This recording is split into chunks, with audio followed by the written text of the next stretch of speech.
Hello, Aaron here. I know it's been a little while since I've put one of these out, but I have been very busy putting together certain things like albums and courses, and more on all that later. But if you want to, stay in the loop with that, you can grab any number of the free items I have here on my channel to be opted into the mailing list, and I will let you know when those are done. But anyway, I've been teaching a lot lately, and I'm noticing a few questions that seem to be related more often than not, and it revolves around the subject of relative minor versus parallel minor. Or to be more specific, relative key versus parallel key. So I wanted to make this little video to explain both and provide a few examples that are hopefully going to be a little practical and an exercise for you to use as well. So if that sounds good, stay tuned.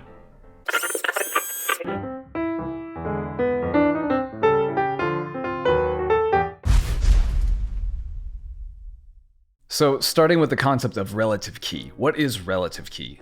Basically, it means that there are two keys living inside the same scale.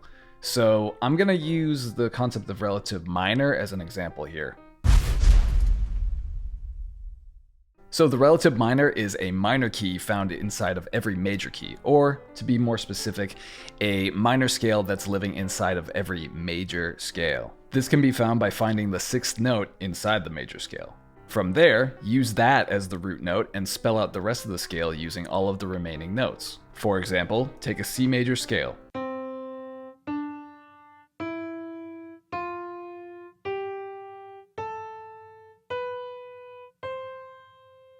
As you can see here, we have the notes C, D, E, F, G, A, B, and C. If we go to the sixth note of C, you'll see that it's an A. Now, spell out a new scale using all of the notes in the C major scale in alphabetical order, but starting on A.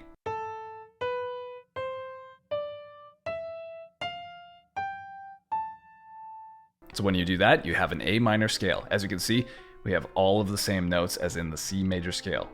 So A minor is relative to C major because both scales are using the exact same notes. But as you can see, they are just using them in a different order, right? The sequence of notes is different for both scales, but if you take a look, the C major scale has the exact same notes in it as the A minor scale.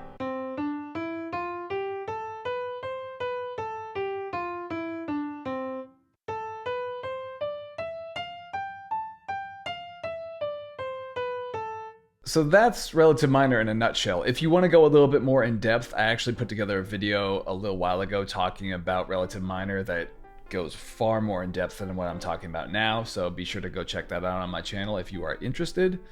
But now let's talk about parallel minor. Now, parallel key is something different altogether. So parallel key in essence means that a scale stays in the same key, but reverses the major or minor orientation. In other words, if, for example, you were in the key of C major and you want to go to its parallel minor, you would just jump to C minor.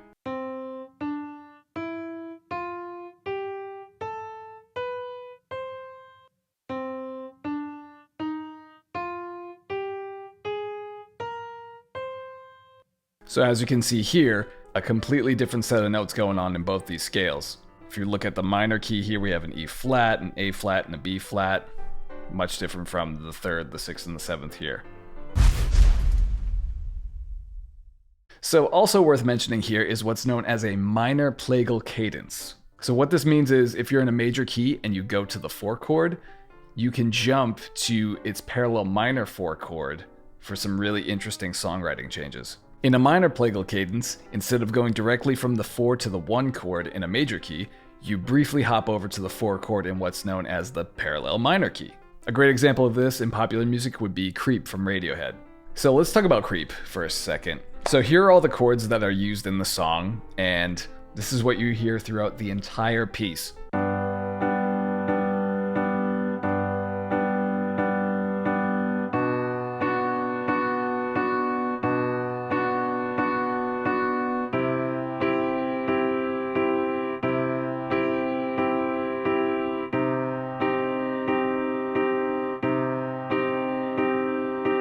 These three right here are found in the key of G major, and this guy right here is found in the key of G minor.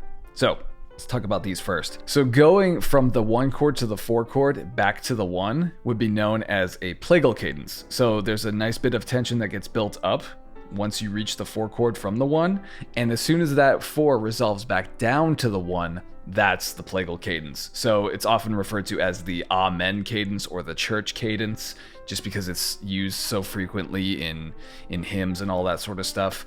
There's a very nice, pleasant kind of resolution to it that isn't as tense as like a 5-to-1 progression.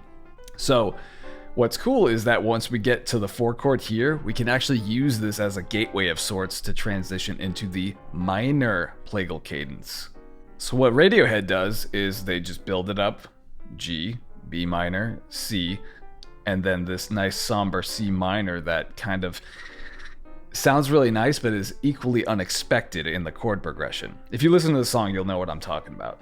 So going back to our example of C major and C minor, if we look at C major's parallel minor key, we will find a whole different set of chords going on here. The order that these go in are as follows: minor diminished major, minor minor, major major. And notice how the 4 chord in C minor is a minor chord, right? Really important. In fact, notice how the 1, the 4, and the 5 chords in a minor key are all minor chords. So this is very different from a major chord, because a major chord has a 1, a 4, and a 5 that are all major chords. So it's like complete mirror opposite, if you want to think of it like that. So in other words, a 1, 4, 5 in C major is all major chords, as you can see here: C major, F major, and G major.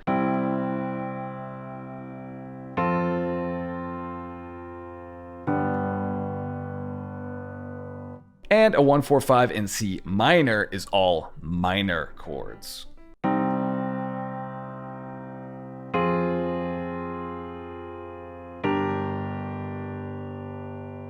So this minor plagal cadence isn't necessarily as commonly used as others, but it sounds amazing, and I definitely recommend you try it out. So there you have it. There is the difference between relative key and parallel key. So hopefully that all makes sense. If you have any questions about that, be sure to drop me a comment and I will get to that as soon as I can. I love questions, so don't be afraid to ask them. And let me know what you would be interested in seeing in a future video too. I'd love to hear your feedback and all this sort of stuff, because, right now I'm just kind of scratching my own itch with answering all these topics based on my own private students, but since I'm making this available to all of you, I'd be really interested in hearing what you would like for me to cover next. So be sure to let me know. And if you enjoyed this, feel free to hit the subscribe button and stay tuned for the next one. Thanks again.